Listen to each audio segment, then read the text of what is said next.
Pelo sinal da Santa Cruz, livrai-nos Deus, nosso Senhor, dos nossos inimigos. Em nome do Pai, do Filho e do Espírito Santo. Amém. Meu Senhor e meu Deus, creio firmemente que estás aqui, que me vês, que me ouves. Adoro-te com profunda reverência. Peço-te perdão dos meus pecados e graça para fazer com fruto este tempo de oração. Minha Mãe Imaculada, São José, meu Pai, Senhor, meu anjo da guarda, intercedei por mim.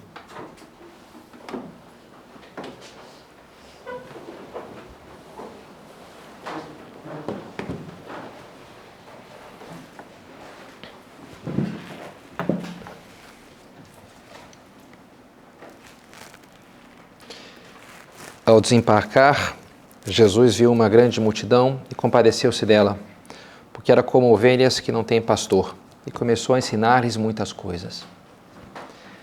Qual era a profissão de Jesus? Se eu perguntasse para vocês, talvez alguém me dissesse carpinteiro. De fato, né? Na sua vida oculta, Jesus incorporou essa profissão de São José, artesão, carpinteiro. Mas já na sua vida pública, dá a impressão que ele não estava construindo mesas ou consertando cadeiras ou coisas assim, né? Qual que era? Ele tinha uma profissão? Eu diria que sim. Ele era reconhecido como um rabi. O que é um rabi? Um professor, um mestre. Equivalente a isso, né? Um mestre. E como os outros rabis, ele não ficava parado num lugar só, mas ia.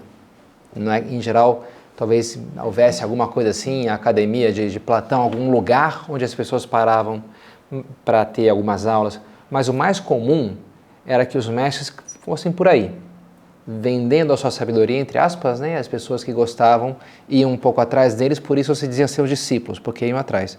E é o que Jesus fez.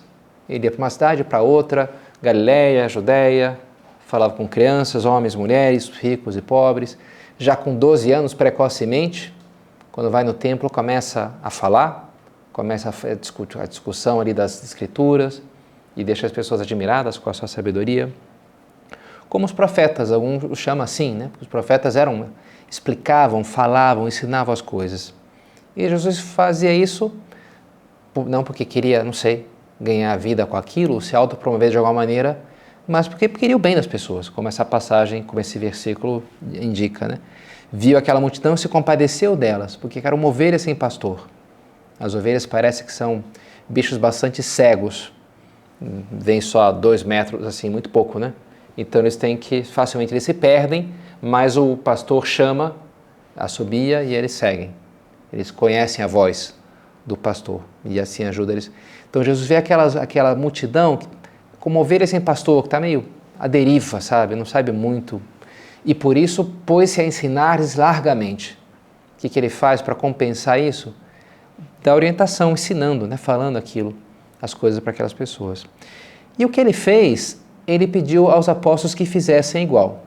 No final do Evangelho de São Mateus, ele indica para eles: e depois fazer discípulos entre todas as nações, batizai-os em nome do Pai, do Filho e do Espírito Santo, ensinai-lhes a observar tudo o que eu vos tenho ordenado. Outro momento ele diz: de graça recebestes, de graça deveis dar. Então vocês receberam os meus ensinamentos, esse alimento, essas orientações que eu, como bom pastor, vos dei. Então vocês também têm que apacentar as minhas ovelhas, vocês têm que guiar as pessoas para mim. Você tem que dar esse alimento e orientá-las, ensinando as coisas que eu vos ensinei. Então essa nossa meditação de hoje vai ser sobre essa que é enumerada em primeiro lugar nas obras de misericórdias espirituais, que é o ensinar o que não sabe. Ensinar como uma obra de misericórdia, como um serviço aos outros. Algo que de alguma maneira todos nós devemos fazer, estamos chamados a fazer. Comecei semana passada a escutar esse livro, O Peregrino Russo, Relato de um Peregrino Russo, que é interessante, tem me ajudado. É um peregrino, meio nômade assim, que vai em busca de sabedoria, caminhando, a escuta ou lê na Bíblia, ou escuta um sermão que é preciso rezar sempre e nunca deixar de o fazer. o porta et semper orare, São Paulo fala isso, o Evangelho traz isso. Mas ele se pergunta, mas como é possível isso? Porque, sei lá, às vezes estou dormindo, né? Não consigo rezar o tempo inteiro.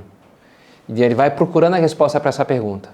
E aí vai lá para o mestre, e as pessoas falam para ele, e é interessante que ele vai narrando, fui lá, falei lá com não sei quem, com o padre lá, e ele falou como a empolgação é importante, como é bonita, como... mas não me disse o que eu tinha que fazer, então não me disse nada, né? Então ele descarta praticamente, né? E ele fala coisas, recolhe sermões muito bonitos assim, olha que bonito isso aqui, né? Mas não serviu para nada, porque não vai descartando, né? Porque não deu a resposta que ele queria, que era o como, o que ele tinha que fazer. Até que ele chega num starets, é assim que eles chamam os diretores espirituais, tipicamente são monges, um abade no monastério lá, no mosteiro, e aí esse starets explica para ele o que ele tem que fazer. Então ele começa, e aí a coisa começa a funcionar, né? E isso é o primeiro capítulo. Aí os outros capítulos do livro inteiro é ele, o que ele vai fazendo com essa riqueza, como ele vai transmitindo isso, aquilo que ele recebeu e ele frutificou, ele vai levando de alguma maneira a outras pessoas e vai resolvendo problemas. Interessante, ele buscou a sabedoria, a resposta, e a partir daí, então, a sua vida é comunicar isso. Também, recentemente, me emprestaram esse livro do cardeal Van Thuan, 5 Pães e 2 Peixes, um livrinho pequeno, famoso, desse cardeal vietnamita que foi preso pelos comunistas lá no Vietnã. E uma hora, ele era bispo lá, pregava, falava, e daqui a pouco não tem nada para fazer, e eu tenho que amar o próximo. O que é o próximo? Os carcereiros aqui. Mas o que eu vou fazer para eles? Só me maltrata, não tem nada para dar para eles. Será que eu não tenho nada mesmo? Não, eu poderia puxar a conversa, falar das minhas viagens pelo mundo, como é que é lá na Espanha, como é que é lá em Roma, como é que é nos Estados Unidos. E começa a falar para eles, começa a ensinar para eles outros idiomas, ensinar inglês, sei lá, né, francês. E os carcereiros gostam, né? Os guardas lá ficam amigos dele e ficam muito agradecidos. Pô, a gente só se te maltrata, você nos trata aqui tão bem, né? Interessante, ele descobre que ele tem uma riqueza que ele pode comunicar e começa a comunicar para aquelas pessoas, que são os seus ensinamentos, os seus conhecimentos, né? Ele começa a transmitir aquilo. Praticamente, em qualquer circunstância, qualquer pessoa pode ensinar algo a alguém. Sempre tem algo, sei lá, talvez um bebê só vai ensinar de forma passiva, né? Um pouco, olha ali, mas não ativamente. Mas uma pessoa um pouquinho mais velha, tem alguma coisa que ela sabe que o outro não sabe, né? Como é que é isso? Por que é assim, né? Sei lá, meu sobrinho lá de 8 anos sabe o nome de vários dinossauros lá que eu não sabia. Ele foi me ensinando lá, não guardei muito para ser sincero. Mas tem várias coisas ali que ele sabia de coisas assim, da história. Legal, né? Sempre a gente pode comunicar algo disso a alguém. Bom que a gente tem isso presente quando, logo depois da Guerra Civil Espanhola, todos os jovens da Espanha foram convocados para estar no exército, como costuma acontecer numa guerra. E Beato Álvaro era um estudante, foi no exército, era oficial. E São José Maria, como ele era estudante universitário, virou oficial, recebeu um treinamento lá. E São José Maria falou, olha, não sei, procura, né, ajudar as pessoas, teus subalternos. E ele, para ajudar, começou a ensinar justamente coisas. Mas alguns não tinham muitos estudos, né, então começou a ensinar lá matemática ou idiomas, né, e a ajudar as pessoas explicando, ensinando. Quando eu comecei a frequentar o Opus Dei lá no Rio de Janeiro, tinha lá reforços escolares, até hoje onde eu moro tem lá os sábados, reforço escolar na estrutural, vão lá, aula de matemática. É uma coisa que qualquer pessoa, até um reles estudante, né, pode fazer algo pelos outros, né, que é isso, ensinar, olha, já sei como é que faz, sei lá, raiz quadrada, ou sei lá, não sei se a gente sabe, mas alguma coisa eu sei, né, para explicar para as pessoas, então eu posso comunicar isso daí, né, eu posso fazer o bem a alguém ensinando, né, e isso pode vir a fazer muita diferença, né, aprender algo, não é verdade? Tanto nesse âmbito, digamos assim, mais acadêmico, formal, quanto em outros aspectos da vida. Faz 2 semanas estava lá em São Paulo num convívio com outros padres, e entre eles estava o meu primeiro diretor espiritual, feliz lá, gosto muito dele, tem uma dívida de gratidão muito intensa, né? No meu último retiro, estava lá uma pessoa que trabalhava numa universidade, junto com a primeira pessoa que me deu aula de doutrina Então, escrevi uma carta, ela estava no retiro, tinha escrevi uma carta à mão, uma coisa assim, meio diferente, agradecendo 1000 coisas lá e, enfim, gratidão por tudo que eu recebi dessa pessoa, tudo que eu devo a essa pessoa, né? Pelo tempo que ela gastou comigo, Isso fez, né, quando eu conheci lá o centro, fui lá fazer um projeto de informática, aprendi a programar em C, mas aquilo me confirmou no meu projeto de fazer engenharia de computação, de fato eu fiz, mas sobretudo o que me mudou a minha vida foi as aulas de doutrina, a direção espiritual, os meios de formação que eu comecei a receber, né, e que essas pessoas se encarregaram de me dar. Essas coisas fazem muita diferença, o que a gente recebe de dicas, eu sou muito agradecido, dicas que eu recebi de podcast, autores de livros, sei lá, bandas musicais, atividades esportivas, né? A gente pode se alimentar muito do que as pessoas à nossa volta têm para nos dar. E mesmo que você não se sinta assim chamada a dar aulas, enfim, algumas sim, várias acabam, na minha família, os homens em geral fazem engenharia, e algumas mulheres também, e em geral as minhas tias trabalharam com educação, né? Em geral fica entre esses dois. Enfim, muitas pessoas acabam de alguma maneira ou outra trabalhando com coisas de educação, mas mesmo que não seja o caso, a gente sempre está ensinando, comunicando algo e aprendendo algo dos outros. Então é bom que a gente pense não só no quanto eu poderia fazer mais disso, realizar mais essa obra de misericórdia, será que eu não poderia ajudar alguém ensinando, explicando, gastar um tempo aqui, sei lá, né, com a minha avó, ensinando a fazer não sei o que no celular, não sei, né? Tantas coisas que a gente pode, né, ensinar diferentes pessoas. Quanto é bom que a gente pense também na qualidade, no que eu naturalmente, quem sabe, já estou comunicando para as pessoas à minha volta. Jesus, ele diz aquela parábola, o reino dos céus é como alguém que semeou boa semente no seu campo. Boa semente. Nosso Senhor semeava sempre essa boa semente, não o joio, mas o trigo. E, sobretudo, essa semente que importa mais, que é a palavra de Deus, o caminho para o céu, a luz que a gente precisa para nos salvar. Nesse relato do peregrino russo, às vezes alguém diz, então vou te dar aqui 2 rublos. Eu não preciso de dinheiro. Em geral, ele recusava. Se alguém lhe dava comida, não, pão. Ele só comia pão e bebia água. Bem assim, enfim, uma seta, né? E é interessante, dessas coisas ele não estava muito, não, mas é bom, que vai que eu guardo. Não, ele ia, pedia lá o que lhe davam de pão, lhe davam em geral, e ele caminhava até uma outra cidade, aí pedia lá o que lhe davam de pão. O dinheiro ele recusava. Agora, a sabedoria espiritual, não. Isso ele é superávido, né? Já queria. E quando roubam ali a Bíblia dele, a filocalia dele, ele fica louco, né? Como assim? Ele fica desesperado porque precisa. E aí quando ele recupera aquilo, ele lê, né, a filocalia e a Bíblia com uma avidez assim, e anota e repassa os ensinamentos, porque aquilo é um tesouro. Porque ele se dá conta que aquilo sim lhe traz paz profunda no coração, né? E é sobre tudo isso. Se a gente pode ensinar para as pessoas muitas coisas de matemática, sei lá, sobretudo, o mais importante é a formação cristã, suas verdades da fé, a experiência do caminho espiritual, né? Para mim foi esse contato ali com o Centro do Opus Dei lá no Rio de Janeiro, e nesses anos de ministério tenho acompanhado e visto, né, observado muitas pessoas em que tem esse maravilhamento, né, de descobrindo as coisas, de aprendendo as coisas. Minha família é católica, ia lá em colégios católicos, mas, enfim, católico naquele estilo assim, né, que sejamos bonzinhos, mais ou menos aí se resumia a mensagem, a formação cristã, né. Agora, quando começaram a explicar Adão e Eva, pecado original, porque Jesus é Deus e é homem, Eucaristia, confissão, uau, aquilo tudo para mim foi quase que absolutamente novidade, assim, né? E foi um maravilhar-se, e para muitos de vocês também, e hoje em dia isso de uma maneira, a internet facilitou muito isso, né?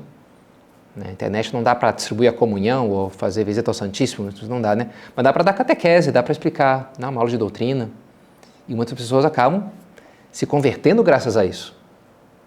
Sei lá, Padre Paulo Ricardo, né, faz um grande bem nisso, ou, não sei, tantos outros influenciadores aí que ajudam, e a pessoa vai lá e lê e estuda e entende, né? Antes não havia muito essa opção, a pessoa ficava no escuro, porque não tinha quem lhe explicasse as coisas. E isso é uma grande coisa. Claro que é bom ensinar para alguém português, matemática, etc. Agora, o que eu tenho que fazer para ir para o céu, né? O que é o céu? O que é Deus? A natureza da minha alma imortal? Essas são as coisas que impactam a vida como nenhuma outra verdade, né? Como nenhum outro ensinamento. Então esse é o grande tesouro que a gente pode e deve comunicar às pessoas à nossa volta, né? São José Maria dizia que o grande inimigo das almas é a ignorância religiosa, é não saber, né? É que ninguém lhe diz. Tantas pessoas vêm falar comigo, esses dias mesmo, minha amiga, fulana, é que você vê que não teve formação. É uma maneira de dizer, né? Não teve formação. Não teve alguém que lhe explicasse. São José Maria usava essa frase daquele paralítico, né, que estava na piscina probática. Aí Jesus perguntou, mas você gostaria de ficar curado? E ele diz, olha, eu gostaria, quando o anjo mexe as águas, e aí eu teria que entrar na água, mas não tenho quem me ajude. Não tenho quem me leve até a água. Hominem non habeo. Ele diz assim, não tenho quem me ajude. E o São José Maria falava, olha, que pena se uma pessoa próxima a nós dissesse isso diante de Deus quando morresse. Não tive quem me explicasse as coisas, né? Não tive quem me alertasse das questões importantes da vida. E nós temos que ser essa pessoa. Dar doutrina é a nossa grande missão, dizia São José Maria. Oxalá a gente organizasse uma grande catequese no mundo, explicar as coisas, dar formação, explicar para as pessoas. Porque está em falta, está muito em falta, né? No Brasil e no mundo. Estava pensando, né, como o Papa Bento XVI, ele fez o ano da fé, instaurou, o Papa Francisco fez o ano da misericórdia. E eu pensava, né, esses três papas, cada um tem uma virtude teologal. O Papa Francisco tem mais a ver com a caridade, né, a misericórdia. O Papa Bento XVI era um professor de teologia, fé, escritos maravilhosos, né, clareza. E o Papa João Paulo II, a esperança, né? Cruzando o limiar da esperança. Então toda coisa do milênio, novo milênio neunte, os documentos do Papa assim, para a Igreja, para os 1000 anos que virão, e foi sempre uma mensagem de muita esperança, né, do Papa João Paulo II. Né? Mas o Papa Bento XVI, nesse ano da fé, eu escrevia por ocasião, no ano de 2012, acho que foi, sucede não poucas vezes que os cristãos sintam a maior preocupação com as consequências sociais, culturais e políticas da fé do que com a própria fé, considerando essa como um pressuposto óbvio da sua vida diária. Ora, um tal pressuposto não só deixou de existir, mas frequentemente acaba até negado.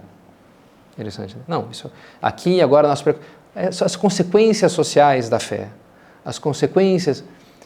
Então a fé se dá por suposto, um pouco assim, né? Não, aquilo que a gente já sabe. Só que como fala o Papa, olha, deixamos de saber já há algum tempo, né? Que deixamos de saber.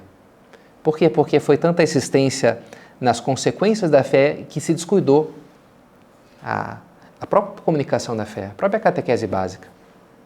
Por quê? Por vários motivos. Uma atitude um pouco anti-intelectualista, daria até para remontar isso à crise da razão, a 1000 fatores do século XX aí, que deixou o homem um pouco assim precavido contra essa ideia da verdade. A liberdade não, a liberdade é o grande valor, mas a verdade é um negócio meio perigoso. Olha só o que aconteceu com os sistemas totalitários, as ideologias totalitárias. Então, tem que se duvidar um pouco, né, de alguém que abraça muito ferrenhamente uma verdade, uma religião. Então, é um negócio meio perigoso, focar muito mais na doutrina, um mal entendido ecumenismo, cujo lema era a doutrina divide, a ação une. Ok, o serviço, a ação, fazer, isso é bom. Agora, isso de doutrina, disputas, né, do que é verdade, não é verdade, isso aí é meio... Vamos deixar isso um pouco de lado, porque isso divide. Vamos focar na ação e ser bons. O que importa é ser bom, não é verdade? Agora, quem tem a razão, se é o católico, se é não sei o que, isso aí, sei lá, né, uma discussão meio... Quem somos nós para saber o que é verdade, né? Um pouco assim, né? Essa postura um pouco anti-intelectualista, né? Ideologias que acabam, às vezes, substituindo a fé. E, às vezes, também uma religiosidade um pouco sentimental, também uma certa característica brasileira, assim, que às vezes foca mais, né, já é mais emotivo, então, importa é o sentimento, a música bonita, eu chorei, ótimo, tá, mas, sei lá, se aprender alguma coisa também, né, enfim, nada contra, mas, sabe, essa é a coisa de formação sólida, né, que as pessoas precisam, a gente precisa, né, então é algo que descuidou um pouco na igreja. E as pessoas estão desesperadas quase por isso, sedentas, né? Como eu estava lá, não sabia nada, né? Mas quando foram me explicando, aquilo foi, uau, abrindo horizonte atrás de horizonte novo, de conhecer as coisas. Por isso temos que zelar por isso, conhecer e estar preparados para dar a conhecer a nossa fé. Diz São Pedro, na sua epístola, estais sempre dispostos a dar a razão da vossa esperança. Tem razões. Não é uma esperança vã, não é uma coisa assim, vai que dá certo, né? Praticamente hoje no Brasil, essa coisa, ter fé, é isso, né? Ter esperança que meu time de futebol vai ganhar, né? Até no colégio do lado de casa, estava um grito de guerra, era isso, né? Eu acredito. Atos de fé, assim, né? Eu acredito, toda uma multidão gritando, eu acredito, olha que legal. Enfim, vai acreditando que o outro vai ganhar, fazer o gol, né? Não é mais além disso. Mas hoje identifica quase a fé com isso, com uma coisa assim de, vamos, né? Faz figa aí que vai dar certo, né? Um pouco assim, né? Vamos ganhar esse negócio. Não é uma esperança sem razão, uma coisa irracional, né? Não, tem razão a nossa esperança, tem motivos, tem explicações. Isso, né? Teologia, doutrina. Está sempre disposto, tem que estar disposto a explicar para as pessoas. Por que você é católico? Como é que é isso? Não tem nem a missa mesmo? Mas por que a igreja fala isso, proíbe isso, faz tal coisa? Você não acha que, né, isso aqui é meio assim, meio assado? Tem que estar disposto, né? Mas eu não estou preparado, eu não li ainda todo o catecismo, não tenho um doutorado em teologia, enfim. É normal, né? Mas não precisa, sabe? Sei lá, dar nossa opinião hoje com tanta coisa na internet, de maneira tão fugaz, né? Não, para falar de fé eu tenho que fazer todo um estudo de ter lido 5 livros diferentes. Não é assim, né? Não é assim que a vida funciona. Mas é lógico que a gente busque, sim, saber algo, né? Estudar. E esse ponto aqui, como é que é esse negócio, né? Que livro que eu posso ler, ou artigo, um vídeo, aula, ou vou perguntar lá para o Padre Pedro? Sim, pergunte aí. Estão aí para isso, né? Ótimo. Mas buscar, estar preparados para dar a razão. É uma grande obra de caridade que a gente pode fazer. Se podemos, não sei, né, dar comida para uma pessoa indigente, também podemos e devemos fazer essa outra obra de misericórdia, ensinar o que não sabe. Imagina se você descobrisse uma forma excelente de estudar para os próximos concursos, de ganhar dinheiro, né, de forma honesta, de fazer qualquer coisa útil, mas difícil. Agora a gente tive aqui a grande sacada. Mas imagina que você não contasse isso para ninguém, nem nenhum familiar, nenhuma amiga próxima. Talvez essas pessoas ficassem meio assim, me sentissem um pouco traídas, né? Você não me falou nada, né? Você podia ter me dito, né? Talvez, né? Porque você espera que a gente comunique aquilo que sei lá, que é um bem, que ajuda a nossa vida, que resolve os nossos problemas. Quanto mais o caminho para o céu, o caminho para Deus, o sentido da vida. Jesus repreende aqueles escribas e fariseus que nem entram no reino dos céus, nem permitem que os outros entrem. Eles conhecem, eles estudam as Escrituras, mas nem eles mesmos vivem direito aquilo, transformaram aquilo numa coisa hipócrita e fecham a porta para os outros também, né? Oxalá não se possa falar isso para nós, não é verdade? Nem entram, nem deixa que nem fala para os outros, né? Nem comunica para que os outros entrem também. Mas, talvez você escute uma vozinha dentro de você dizendo: mas, Padre Pedro, assim, quem sou eu para ensinar essas coisas aos outros? Não seria, assim, soberba da minha parte, né? Achar que eu vou explicar para as pessoas o que elas têm que fazer? E também, não será que esse nosso mundo não está um pouco assim, já tem um excesso de pessoas explicando as coisas, de gurus, de mestres, grandes mestres, né? Será que a gente não deveria, agora que todo mundo tem que ensinar... Não é uma coisa assim meio, vai complicar mais a coisa? Será que não há um excesso já disso, né? Olha, pode ser. De fato, talvez nas redes sociais a gente vai encontrar, né?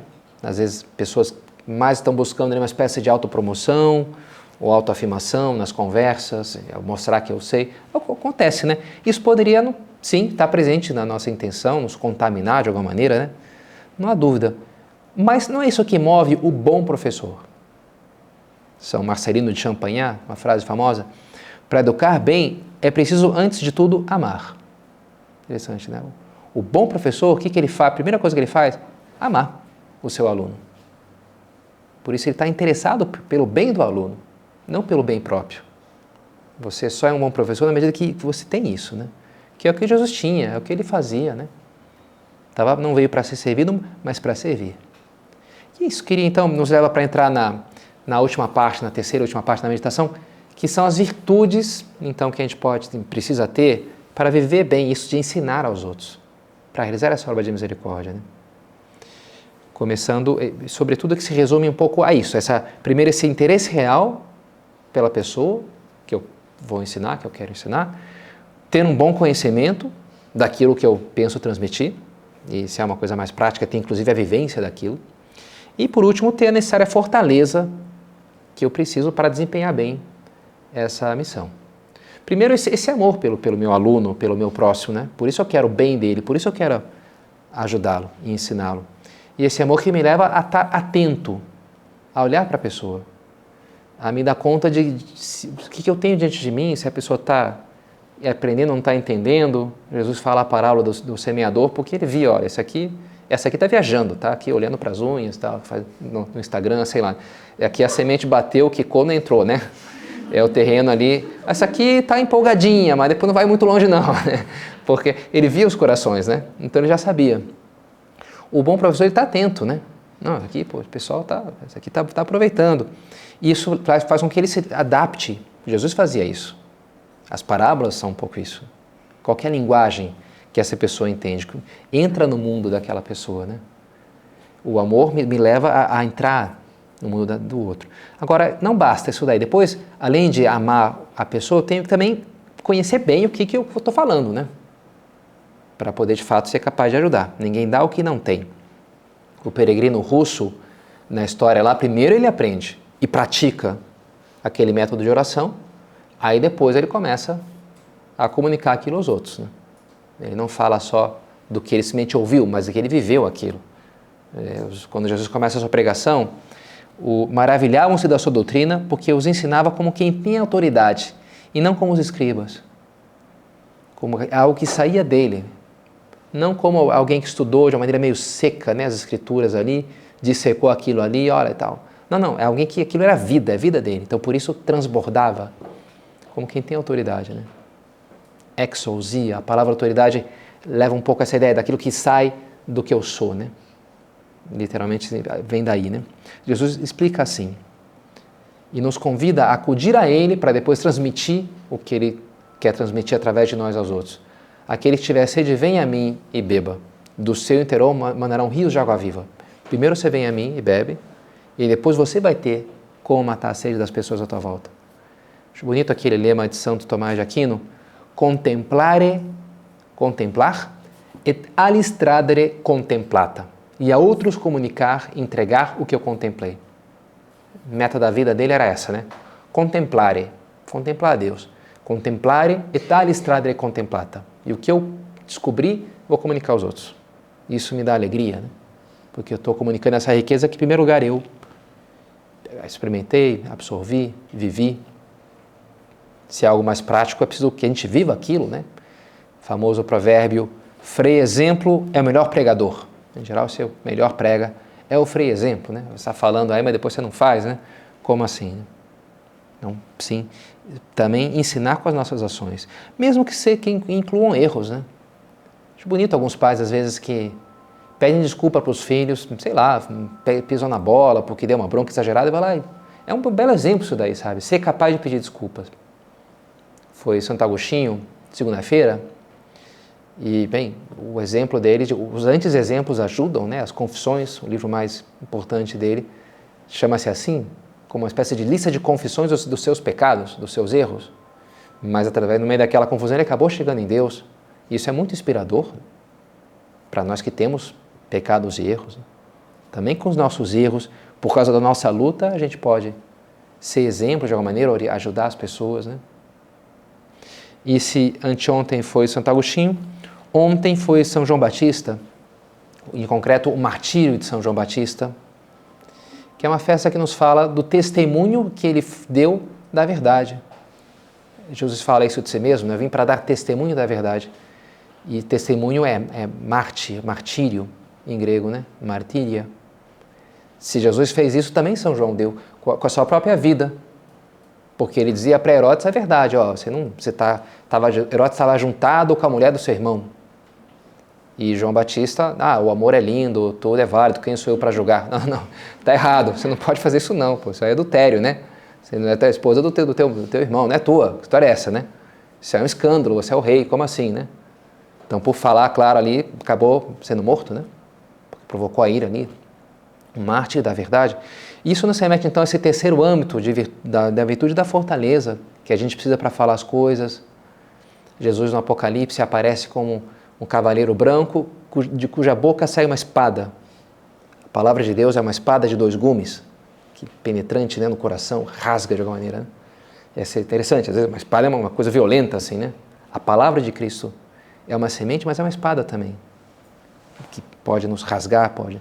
A fortaleza, a paciência, que vai ser tantas vezes necessário, e a generosidade. Um colega meu da faculdade de engenharia estava me contando lá, eu falei para ele uma coisa de sábado de manhã, sábado de manhã eu já dou, ele ia num cursinho gratuito que se organizava, lá o pessoal da universidade, na Rocinha, uma favela que tinha ali perto, aos sábados de manhã. Eu falei, bom, sábado de manhã você vai lá subir na favela, né, para dar aula de graça, como é lógico, né? E ele falou, não, cara, eu sempre vou, é uma cachaça aquele negócio. Ele falou assim, eu não consigo deixar, porque é tão bom, você vai lá e tal. Interessante, né? Uma cachaça, ele fala, a comparação. Um estudante acordar sábado de manhã para ir no meio de uma favela lá, né? Mas como aquilo lhe preenchia, né? Ele deixava contente, né? É assim, quando a gente é generoso para ensinar os outros, como era o caso que fazia esse rapaz, né? A gente recebe também esse retorno, sabe? Essa alegria de que a minha vida é significativa, que eu fiz a diferença, que eu ajudei de uma maneira muito concreta essa pessoa. Me parece que aqui ao nosso redor, no Goiás, é uma devoção muito das mais fortes, é a devoção à Senhora Santana, que é a mãe de Maria, a imagem típica de Nossa Senhora de Santana, com Nossa Senhora, é ela com Maria no colo, ensinando. Santana maestra, alguma coisa assim se chama a imagem, ou professora, né? Ensinando Maria como que a ler. Uma imagem bonita, tradicional, portuguesa, me parece, né? Bonito, né? Ensinar. Ela teve a honra de ensinar Nossa Senhora, nada menos. Né? Diz o profeta Daniel, os que ensinam a justiça ao povo brilharão como as estrelas pela eternidade sem fim. Ensina a justiça, as coisas retas, vai brilhar no reino de Deus. Né? Vai brilhar. Assim brilha Santana, se isso, a essa nós pedimos, e a sua filha, a sede da sabedoria, que também nós, quem sabe, mereçamos um dia essa recompensa.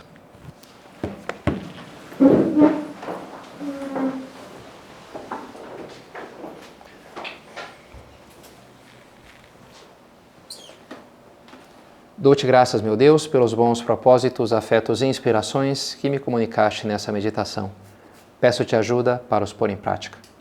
Minha Mãe Imaculada, São José, meu Pai Senhor, meu anjo da guarda, intercedei por mim.